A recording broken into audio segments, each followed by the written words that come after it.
शिवाय गुरवे नमः। शिवाय गुरवे नमः। शिवाय गुरवे नमः। शिवाय गुरवे नमः। शिवाय गुरवे नमः।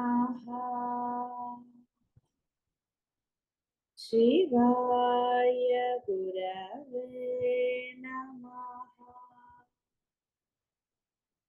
शिवाय गुरवे नमः।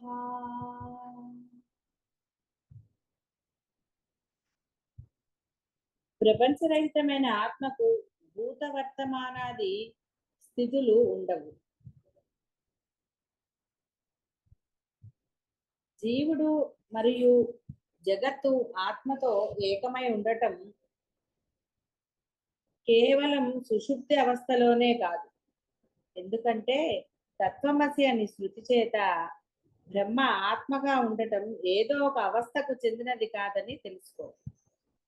వాంగ్మాత్రంతో నామమాత్రంగా ఏర్పడే వికారం రూపాలన్నీ కూడా వాక్కు నుంచి ఉదయించిన పేర్లు మాత్రమే. ఈ విశ్వమంతయు బ్రహ్మ, ఇదంతయు ఆత్మ. ఈ వాక్యాలు కూడా జగత్తంతా బ్రహ్మాత్మ స్వరూపమే అని నిర్ధారణ చేస్తున్నాయి.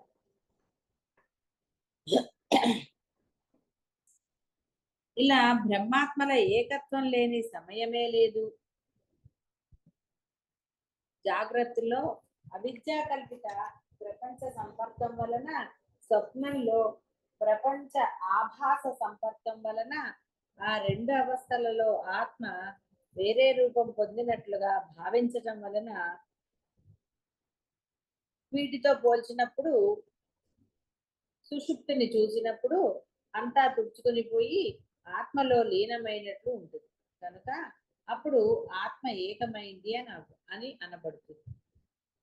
వేరే రూపాలు పొందినట్లు తోచిన దృష్ట్యా జాగృత సాక్షిని వైశ్వానరుడని, స్వప్న సాక్షిని తైజసుడని, సుషుప్తి సాక్షిని ప్రాజ్ఞుడని అంటారు.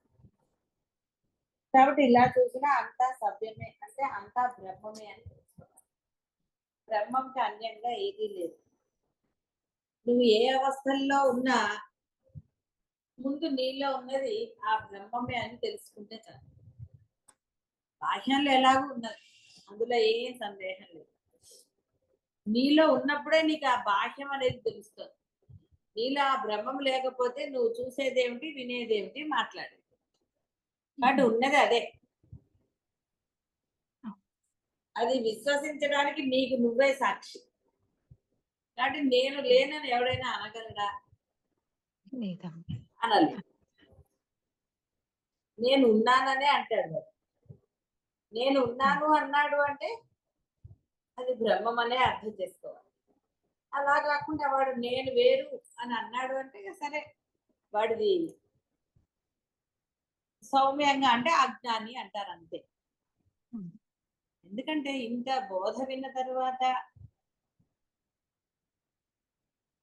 ఉన్నది బ్రహ్మమే అన్న అనుభవం కలగడానికి నువ్వే సాక్ష్యం. నాకు కలగలేదండి అనే హక్కు నీకు లేనే లేదు అసలు. ఎందువల్లంటే ఏదో ఒక గుండె వల్లనో లేకపోతే నీ మాటల వల్లనో ఏదో దాని వల్ల నువ్వు బతికున్నావు అనడానికి నీకు అసలు ఆస్కారమే లేదు.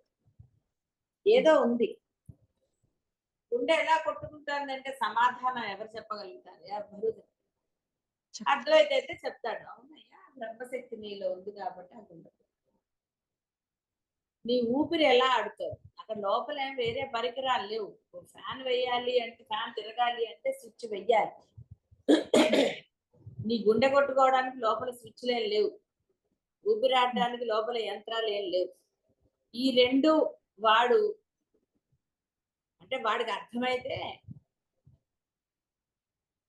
అది పరమాత్మ ఎవరో వాళ్ళు ఏర్పాటు చేశారనైతే వాడు ఒప్పుకోవాల్సిందే. అలాగ కొట్టుకునేటట్టుగా ఊపిరాడు. ఇక ఇంక వేరేదేమి కాబట్టి నాకు అనుభవాలు కలగలేదు అనే ఛాన్సే లేదు ఎవరికి కూడా. నీకు నువ్వేరా, నువ్వు తిన్నది ఎలా అరుగుతావు, ఎలాగా అది రక్త మాంసములుగా మారుతోంది. నువ్వు తినే ఏదైనా సరే రకరకాలుగా తింటావు. అది తిన్నది ఎలా నీకు ఇదవుతుంది, ఎలా మారుతుంది, శక్తిగా ఎలా అవుతుంది, అసలు నువ్వు ఎలా పెరిగావు.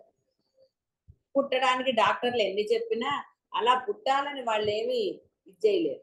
ఇలాగే పుడతాడని వాళ్ళు అనలేరు. ఇలా రకరకాల. కాబట్టి ఇక్కడ అనుభవానికి అంటే ఉన్నది బ్రహ్మమే అని సాక్ష్యం నీకు కావాలన్నా, అనుభవం కావాలన్నా నీకు నువ్వే, ఇంకా వేరే సాక్ష్యంతో పని లేదు.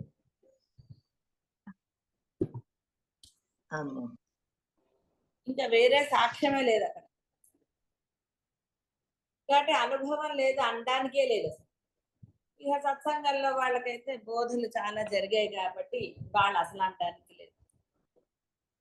కాబట్టి ఇంత జరిగిన తర్వాత ఇంకా నేను నాది నావి అంటే ఇక వారికి ఏం కావాలి, వారికి ఏం చెప్పాలి, చెప్పడానికి ఏమీ లేదు వారికి. అలాంటి వాళ్ళకి ఏమీ లేదు చెప్పడానికి.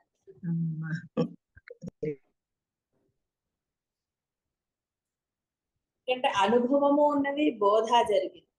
ఇంకెక్కడ అనుమానమే లేదు, ఉన్నది బ్రహ్మమే అన్న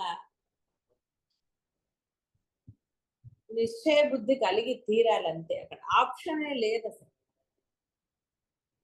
మరి ఇంతటి ఇది తెలిసిన తర్వాత కూడా ఎలాగా, అది ఎవరికి వారే.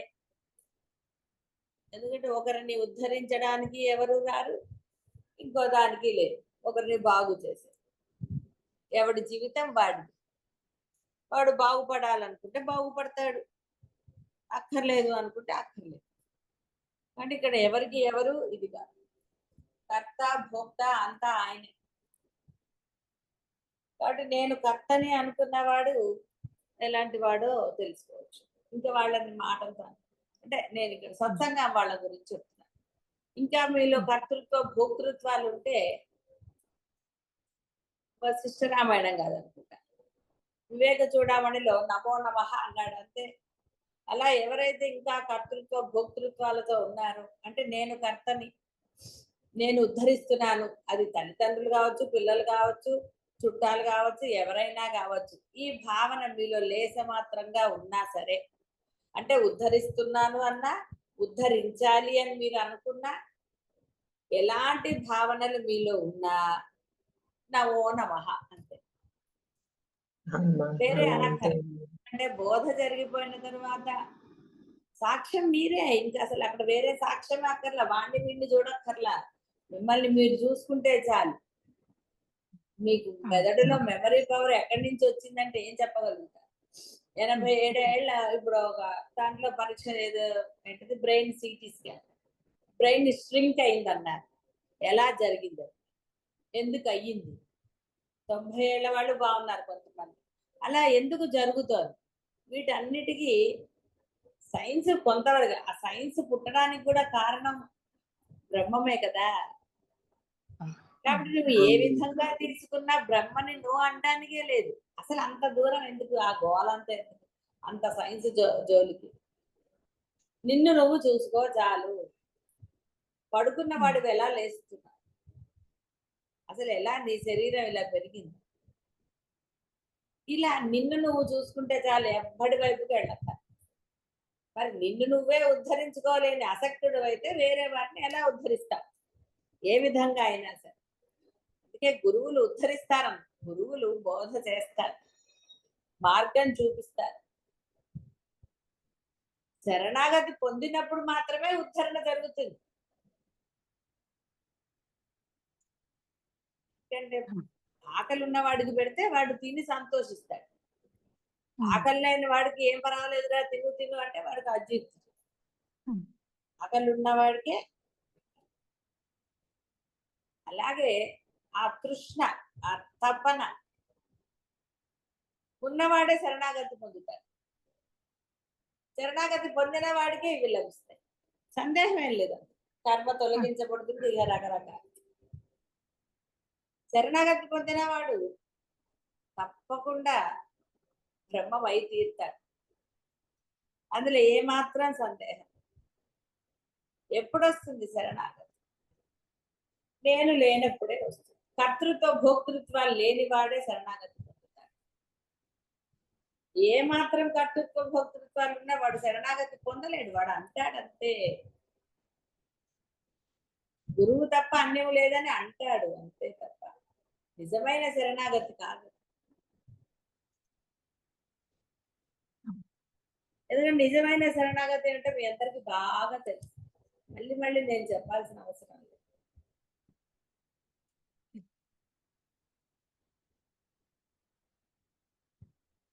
ఉన్నది అంతటా ఉన్నది ఒకే చిత్ స్వరూపుడైన సాక్షి బ్రహ్మమే. సరే, సుషుప్తిలో ఎందుకు తెలియడం లేదు అని ఏదో ప్రశ్న, అదేంటి సందేహం అడిగాడు.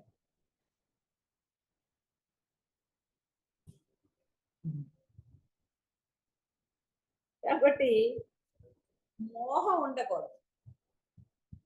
విచారణ చేసే వాడికి మోహం ఉంటే ఎలాగా? ఇదే నేను ఉంటే ఎలాగా? నాకేవో ఇంకా ఉన్నాయి, అవి ఉన్నాయి, ఇవి ఉన్నాయి అని అంటే ఎలాగా? నువ్వు ఏదో ముందు అవ్వరా, తర్వాత నీకు ఉన్నాయేమిటో లేనివేమిటో నీకే స్పష్టంగా బోధం. అలా కాకుండా రెండో వాడిగా ఉంటే నీకు ఎప్పుడూ అనేకమే, అన్ని అనేకాలే.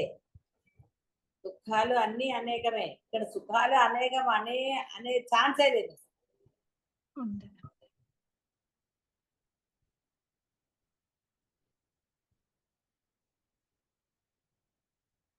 అవిద్యా కల్పితుడైన జీవుడే దేహేంద్రియాల సంఘమునందు అభిమానం వలన జ్ఞాత అనువాడుగా ఉంటాడు. అతనికే జ్ఞానం గాని అజ్ఞానం కాని ఉంటుంది, కానీ నిత్య చైతన్య స్వరూపమైనట్టి సాక్షికి కాదు. అందువలన సాక్షి రూపుడైన ఈశ్వరుడికి మూడు అవస్థలలోనూ అజ్ఞానమే ఉండదు అనడానికే లేదు. ఇక ఆయనకే అజ్ఞానం ఉంటే నీకేం జ్ఞానాన్ని ఇస్తాడు? కాబట్టి అలాంటి సందేహాలు ఉండకూడదు అని చెప్తున్నాడు. నాట్రూపుడైన జీవుడికి జాగ్రత్త ఉపాధి నిమిత్తం విశేష జ్ఞానం. సరే, స్వప్నము అవన్నీ చెప్తున్నారు. ఈశ్వరుడితో ఏకమైనప్పుడు ఇంకా వేరేది ఏమున్నది? అసలు బుద్ధి నిశ్చయం కలిగిన తరువాత వాడు ఎప్పుడు ఆనందంగానే ఉంటాడు, ఏగోలా ఉండదు, పరమానందంగానే ఉంటాడు. వాడికి ఇంకా భేదం లేదు. నిన్నే చెప్పినట్టుగా అమ్మవారు వేరు, గురువు వేరు, బ్రహ్మం వేరు, ఇన్ని లేవు అక్కడ. అన్నీ ఒకటే. వాడి నోట్లోంచి ఒక మాటే వస్తుంది, అంతేగాని ఇంతమంది ఉన్నారు అనడు. అంతమంది ఉన్నారు అన్నాడు అంటే అది ఉందని. ఇవన్నీ కూడా మీ జీవితాలు, ఎవరి జీవితం వాళ్ళదే. దాన్ని ఉద్ధరించుకోవాలా, ఇంకోటి చేసుకోవాలనేది మీ చేతుల్లోనే ఉంది, సందేహం లేకుండా. ఇది అద్వైత ప్రపంచానికి సంబంధించి, బాహ్య ప్రపంచం గురించి చెప్పట్లేదు. అక్కడ కూడా మీరు కష్టపడితేనో సరిగ్గా ఉంటేనోనే మీరు ఇదవుతారు. కాబట్టి బ్రహ్మంగా భాసిల్లాలా, ఇక నేనుగానే నానా అవస్థలు పడాలా అనేది ఎవరి బుద్ధికి వాళ్ళు, ఎవరి సంస్కారం వలన ఎవరు ఎలా ప్రవర్తిస్తారో అదే విధంగా ఇది అంతే. నిశ్చయ బుద్ధి కలిగిన వాడు బ్రహ్మగా భాసిల్లుతాడు, బ్రహ్మగా హాయిగా ఉంటాడు, ఆనందంగా ఉంటాడు, సర్వకాల సర్వ అవస్థలు ఎందుకు కూడా ఉంటాడు. వాడికి ఏ చింత లేదు, వీడిని ఉద్ధరించాలి వాడిని ఉద్ధరించాలని కానీ, వాడి కోసం సంపాదించాలి వీడి కోసం సంపాదించాలని కానీ అసలు ఇంకా వేరే థాటే ఉండదు. అలా ఉండగలిగినప్పుడే అదే బ్రహ్మత్వం.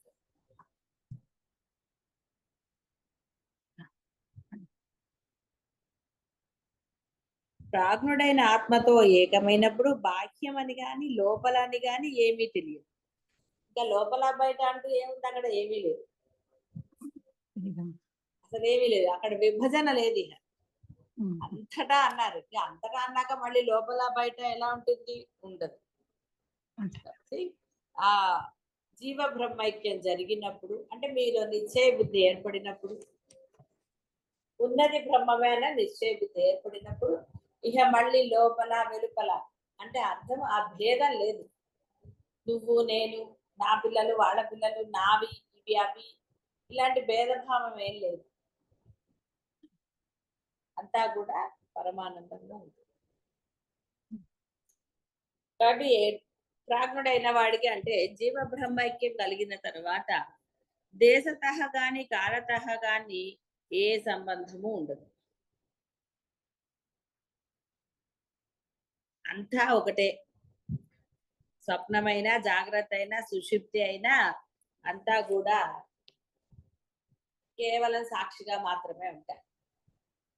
ఇంకా ఏ బంధము ఏ రకమైన సంబంధము లేదు, దేనితోనూ లేదు. వ్యవహార రీత్యా ఉన్నట్టుగా కనపడుతుంది కానీ వాడిలో ఎటువంటి అలజడి గాని మనసులో ఒక అభిప్రాయాలు గాని ఏవి ఉండవు కనుక కేవలం వాడు సాక్షి అవుతాడు.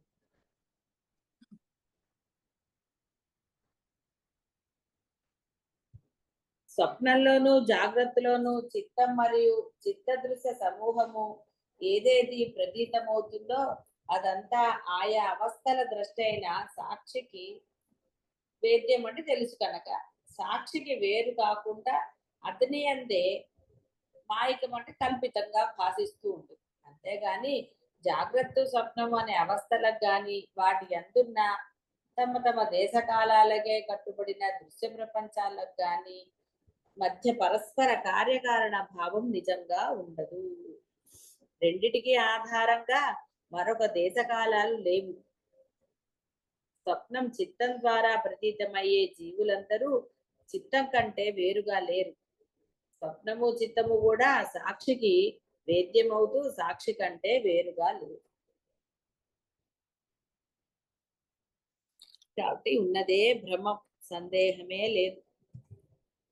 కాబట్టి అది తెలుసుకున్నవాడు ఆనందంగా ఉంటాడు.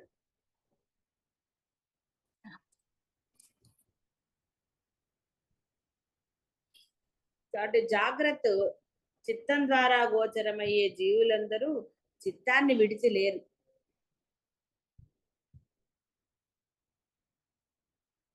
ఏదున్నా అంతా బ్రహ్మమే. అది చిత్తన్నా బ్రహ్మమన్నా ఏది దానికి వేరుగా లేదు.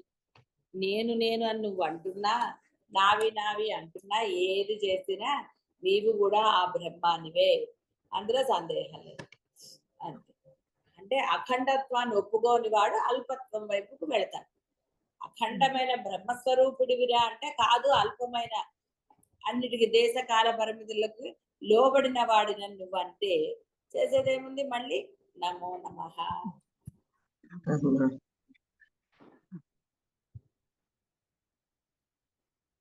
స్వప్న జాగ్రత్తల మధ్య పరస్పర కార్యకారణ సంబంధం వీలు కానప్పుడు ఎట్టి దేశకాలాది విశేషాలు లేని సుషుప్తి మరొక అవస్థకు కార్యం గాని కారణం గాని అవుతుందని ఊహించటం అసంభవం. కాబట్టి ఈ విధంగా ఆలోచించినప్పుడు పరిశీలించినప్పుడు అవస్థలకు పరస్పర సంబంధం చెప్పటం ఎంత మాత్రము వీలు కానప్పటికీ అజ్ఞాని తన స్వరూప వివేకం లేకపోవటం వల్లనే ఆత్మకు శరీర ఇంద్రియాది ఉపాధి పరిచ్ఛిన్నతను కల్పించి జాగ్రత్త స్వప్న సుషుప్తులు అనబడే అవస్థాత్రయ అనుభవము ఎడతెగకుండా సాగుతున్నట్లుగా అధ్యారోపిస్తున్నాడు. అంటే అన్ని తెలిసిన తర్వాత కూడా నాకు కళలు వచ్చాయండి, లేకపోతే అది వచ్చిందండి, ఇంకా ఏవో కావాలండి, ఇంకా ఏదో చూడాలి పొందాలి, ఇలా రకరకాలు. బాగా నిద్ర పట్టింది, నిద్ర పట్టలేదు, ఇలా ఇలాంటివన్నీ పట్టుకుని ఉంటే చెప్పండి నమో నమః.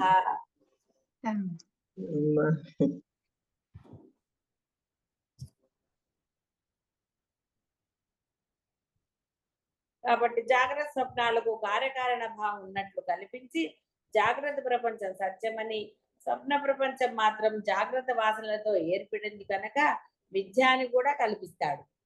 సుషుప్తిలో మాత్రం కొంతసేపు దేహేంద్రియాల చేష్టలను ఆపి విశ్రమించి మళ్ళీ మేలుకుంటాడు. మళ్ళీ అభిమాన పడుతూ ఉంటారు. మళ్ళీ నేనుతో వ్యవహారం, కర్తృత్వం భోక్తృత్వాలు. కాసేపు ఏదో నోరు కూర్చుని పడుకుంటారు, బయట వ్యవహారం. అలా ఇప్పుడు కూడా మళ్ళీ సెల్ ఫోన్లు, టీవీలు, ఏవో రకరకాలు, ఎవడి గోల వాడిది, వాడి ఇచ్ఛానుసారం. అందుకే బుద్ధి నిశ్చయం, ఎవడి బుద్ధి నిశ్చయం వాడి. కాబట్టి ఎక్కడైతే అంతా ఆత్మగానే ఉంటుందో అక్కడ దేనితో దేన్ని చూస్తాడు, వింటాడు, ఇలాంటివన్నీ. అప్పుడు ఆత్మైక్య జ్ఞానం కలిగినప్పుడు సకల వ్యవహారం లేదని తెలుసుకోవాలి. ఏ వ్యవహారం అంటే ఏమి లేదు, ఏదో నీ చేత చేయించబడుతుంది. స్విచ్ వేస్తే ఒక స్విచ్ వేస్తే ఫ్యాన్, ఒక స్విచ్ వేస్తే ఇంకోటి, అలా రకరకాలుగా అయితే ఎలా అయితే గృహంలో ఉంటుందో అదే విధంగా ఆ బ్రహ్మం యొక్క నియతి ప్రకారం వీడి యొక్క సర్వకార్యాలు జరుగుతూ ఉంటాయి. నేను చేస్తున్నాను అనడు, నేను అనుభవిస్తున్నాను. ఎందుకంటే అక్కడ నేను లేదు, నాది లేదు, నాది లేదు. లేదు కాబట్టి కర్తృత్వ భోక్తృత్వాలు నశించిపోతాయి. ఎప్పుడైతే కర్తృత్వ భోక్తృత్వాలు నశిస్తాయో పరమానందంగా ఉంటాయి. బ్రహ్మాత్మ జ్ఞానం కలిగే వరకు అన్ని వ్యవహారాలు సత్యమే అంటాడు. ఇప్పుడు మీ అందరి పట్ల అంటే ఏంటి? కలిగిన తర్వాత కూడా కొన్ని సత్యాలను పట్టుకున్నారు, అసత్యాలని సత్యాలు అంటున్నారు. అంటే నేనుతో వ్యవహరిస్తున్నారని చెప్పటం. జ్ఞానం కలిగే వరకు అనుకుంటారు, కానీ జ్ఞానం కలిగాక కూడా అనుకుంటున్నారు. అది భేదం. సర్వజ్ఞుడైన ఈశ్వరుని యొక్క ఆత్మరూపంగానే ఉన్నట్టుగా అవిద్యా కల్పితాలైన నామరూపాలు పరమాత్మే అని గాని అతనికి వేరని గాని చెప్పరానట్టిది. సంసార ప్రపంచానికి బీజాలైనట్టిది. సర్వజ్ఞుడైన ఆ ఈశ్వరుని యొక్క మాయ అని, అవ్యక్త శక్తి అని, ప్రకృతి అని ఈ శృతి స్మృతులలో చెప్పబడుతూ ఉంటుంది.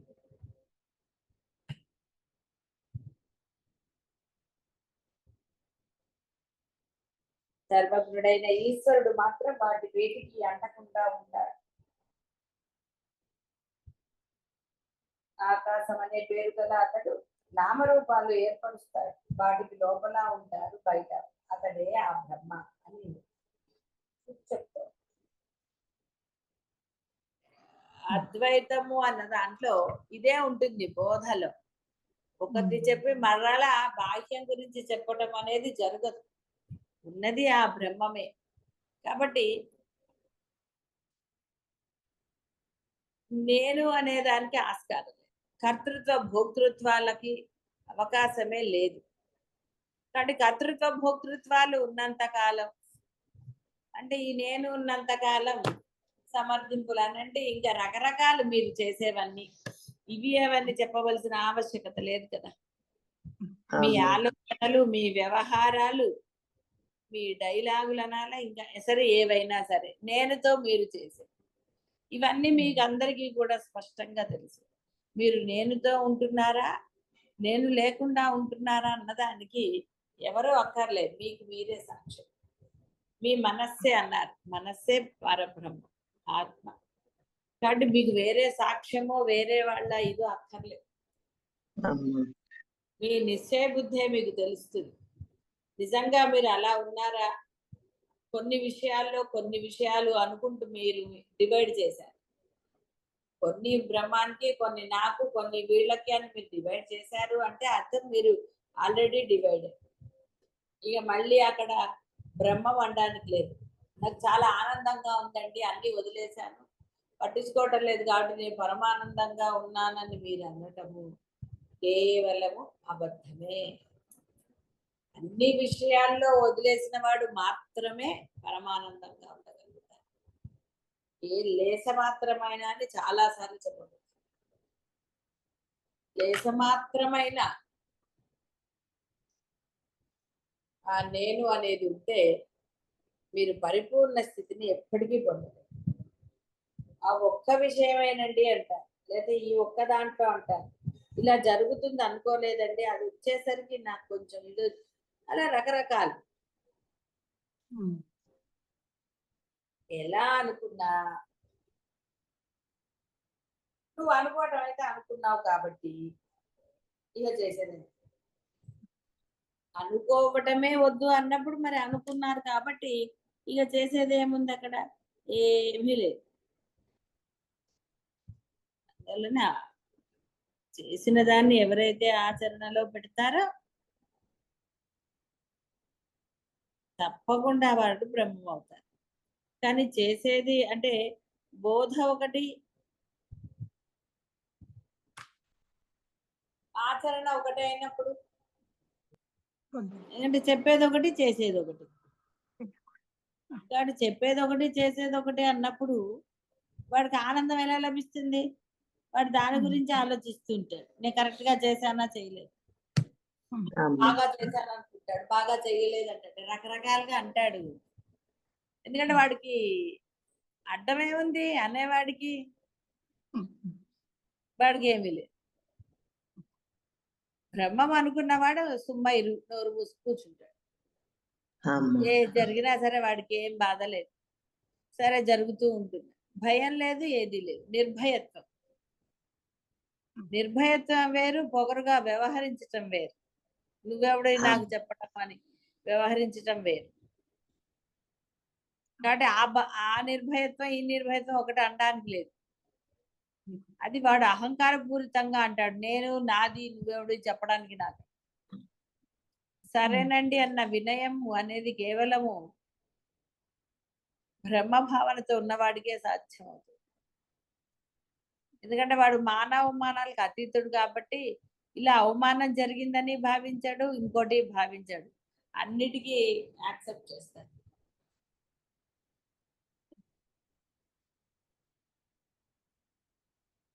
ఎలా అయితే ఆ మునుల కథ చెప్పినప్పుడు ఆ తిట్లు కానివ్వండి, ఉమ్ము కానీ నేను స్వీకరించలేదు కాబట్టి అవి నాకు రాలేదు, అతనికే వెళతాయి మళ్ళీ అన్నట్టుగా మీరు ఒకరిని అవమానం చేసినా ఏది చేసినా ఒకరి పట్ల అవి మీకే చెందుతాయి, వారు స్వీకరించడం.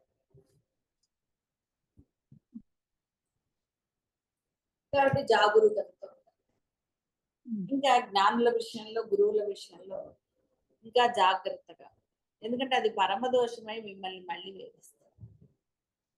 అయితే గురువులకి అంత ప్రాముఖ్యత కానీ వాటి జ్ఞానులకు ఎందుకు ఇస్తారండి? అది నిన్ను మళ్ళీ పట్టు పీడిస్తుంది కాబట్టి నువ్వు చేసే దోషాలు. అందుకే జాగరూకతతో వ్యవహారం. గురువుకి వాటితో ఏ బంధము లేదు. ఆ మాటలతోటి ఉండదు బంధం గురువులు. అది నిన్నే బాధిస్తుంది. మళ్ళీ గుర్తుపెట్టుకో, మీరు పర్పస్ గా ఒక మాట అన్నప్పుడు అది మిమ్మల్నే బాధిస్తుంది చివర్లో అంటే జీవితాంతంలో కాదు. కాబట్టి చాలా జాగరూకతతో ఉండాలని చెప్పాను. గురువుతో అబద్ధాలు చెప్పటం కానీ రకరకాలు.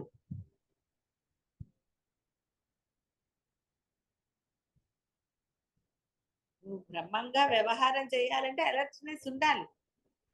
ఆ వ్యవహారం బ్రహ్మ వ్యవహారం అన్న జ్ఞానం ఉన్నవాడు చక్కగా వ్యవహారం చేస్తాడు.